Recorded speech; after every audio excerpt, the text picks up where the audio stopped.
سرکار آپ شیعہ ٹھیک ہے امام حسین کی مجلس کروایا کریں، یزید پہ لعنت کیوں کرتے ہیں؟ یہ جو آپ شیعہ لعنت کرنی شروع کر دیتے ہیں، لعنت کوئی مذہب نہیں ہے جی۔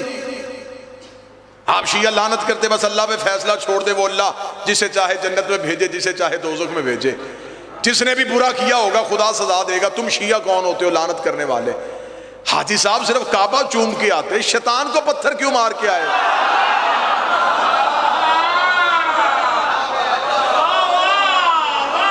چھوڑ دو اللہ پہ، وہ جانے اور شیطان جانے۔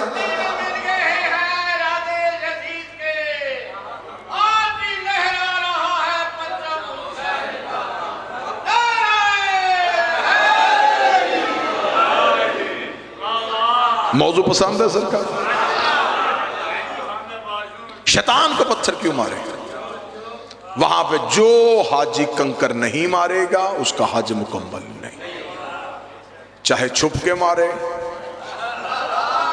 چاہے پیدل آ کے مارے، چاہے لینڈ کروزر میں آ کے مارے، مارنے پتھر ہے۔ اب آپ مجھ پہ سوال کریں، ذمہ دار چہرے میرے سامنے بیٹھے، ایک لفظ بھی میں نے کچا نہیں کہا، ایک لفظ بھی ایسا نہیں کہا جس پہ میرے پاس دلیل نہ ہو، یا جو صرف میں اپنی قوم کو نعرے لگوانے کے لیے اپنی قوم کے حوالے کرتا ہوں۔ اب آپ مجھ پہ سوال کریں کہ شیطان ایک ہے، وہاں پہ تین کیوں ہے؟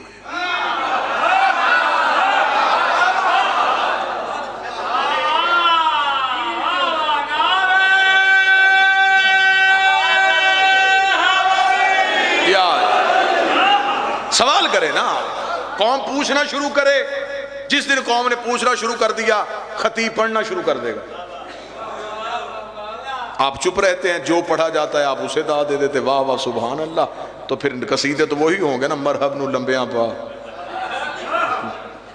لہٰذا سماعتوں کو بلند کیجئے گا، معیار علم کو وسیع کیجئے گا۔ آخر یہ شیطان ایک ہے جس نے سجدہ آدم کا انکار کیا تھا، وہاں پہ تین جگہوں پہ کیوں کھڑا کیا گیا؟ اب آپ مجھ پہ سوال کریں، میں اس کا جواب دوں۔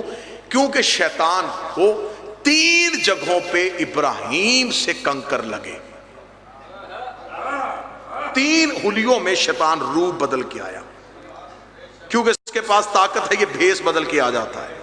لیکن یہ بھی میرا عزت منبر کی قسم کھا کے کہتا ہوں، اس جگہ سے لے کے شاہ سید بلو سے لے کے مجھے مکہ المکرمہ اور نجف اشرف لے جانا، میں حرف حرف کا ضامن ہوں۔ شیطان جب بھی بھیس بدل کے آیا، مولوی کے روپ میں آیا ہے، ماتمی کے روپ میں نہیں آیا۔ اس نے جب بھی بھیس بدلا، یہ مولوی بنا۔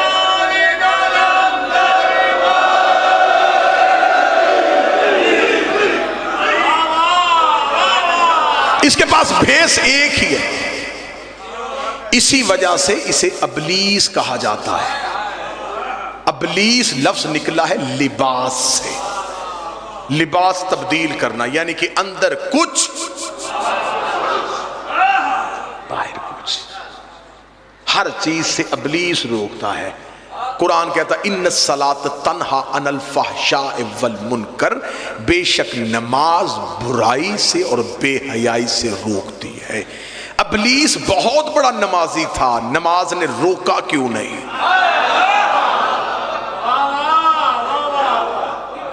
اس کا مطلب عبادت ہر کسی کی عبادت نہیں ہوتی۔ خیر یہ لمبی تفصیل، اس میں جاؤں گا تو اور آگے دروازے کھل جائیں گے، میں موضوع سے ہٹ کے کہیں اور نکل جاؤں گا۔ یہ تین جگہوں پہ کیوں ہے؟ اس نے تین حلیوں میں آ کے نبی کو گمراہ کرنا چاہا۔ خدا نے کہا قیامت تک کے لیے اس کے تینوں حلیوں پہ لعنت کرو۔ پہلا حلیہ کون سا؟ جب حضرت ابراہیم اسماعیل کو لے کے گھر سے نکل آئے، اس نے بھیس بدلا،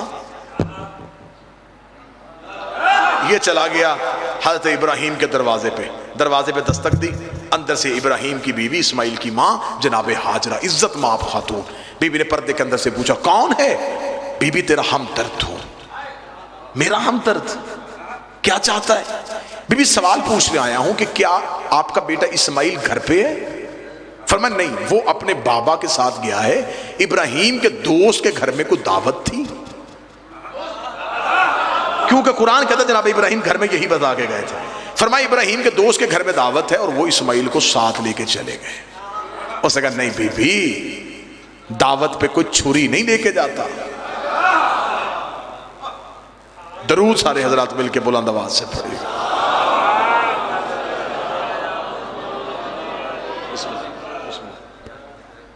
عزت مآب علی جناب شہنشاہ قصائد، میرے آپ کے ہم سب کے پسندیدہ ذاکر، ہم جن کے منتظر تھے وہ منتظر آ گئے. اب آپ نے جتنی داد مجھ سے بچا کے رکھی ہے یہ آپ سے نکلوائیں گے، میرا قرضہ بھی پورا کروائیں گے اور نوکری بھی بڑی کمال دیں گے. سرکار بس یہ بات یہیں پہ مکمل کروں اور ممبر اپنے بھائی کے حوالے کروں. اس نے کہا بی بی دوست کے گھر دعوت نہیں ہے. ابراہیم کے ایک ہاتھ میں چھری تھی، ایک ہاتھ میں رسی تھی، وہ تیرا بیٹا ذبح کرنے گیا ہے. اتنا جملہ سنا تھا بی بی ہاجرہ نے کہا پھر مجھے بتا کیا کرنا چاہیے. اس نے کہا بی بی سوچتی کہ گھر سے باہر نکل. وہ جا رہا ہے ابھی ابراہیم رستے میں، جلدی سے جا کے اسماعیل کو لے کے واپس آ جا. جب اسے کہا نا گھر سے باہر نکل، بی بی نے پردے کے اندر سے کہا لا حول ولا قوت الا باللہ العلی العظیم. دروازے پہ شیطان کھڑا ہے. اسے کہا بی بی تو نے کیسے پہچانا؟ فرمایا جو نبیوں کی بیویوں کو حق کے مقابلے پہ گھر سے باہر نکالے وہ کل بھی شیطان تھے آج بھی شیطان. تو نے نبی کی بیوی کو حق کے مقابلے میں گھر سے، تو شیطان ہے. اس نے دوسرا حملہ کیا جناب ابراہیم پہ. جناب ابراہیم اسماعیل کو لے کے جا رہے تھے، جناب ابراہیم کے ساتھ چلنا شروع ہوا. ابراہیم نے دیکھا کہ میرے ساتھ کچھ آ رہا ہے. ابراہیم نے یوں دیکھا. ابلیس نے آج باپ اور بیٹا کہاں جا رہے ہیں؟ ابراہیم نے کہا میں بیٹا ذبح کرنے جا رہا ہوں. بیٹا ذبح کرنے جا رہا ہے کیوں؟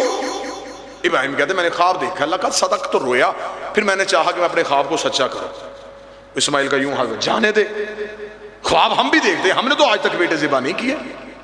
میں نے بڑی دفعہ ایسا سپنا دیکھا ہے، میں نے تو کبھی بیٹا ذبح نہیں کیا. ابراہیم نے نیچے سے کنکر اٹھایا، اسے شک ہوا، یہ بھاگا. ابراہیم نے پیچھے سے کنکر مار کے کہا خدا تجھ پہ لعنت کرے تو شیطان ہے. اسے کہا تجھے کیسے پہچانا؟ فرمایا جو نبی کو اپنے جیسا سمجھے.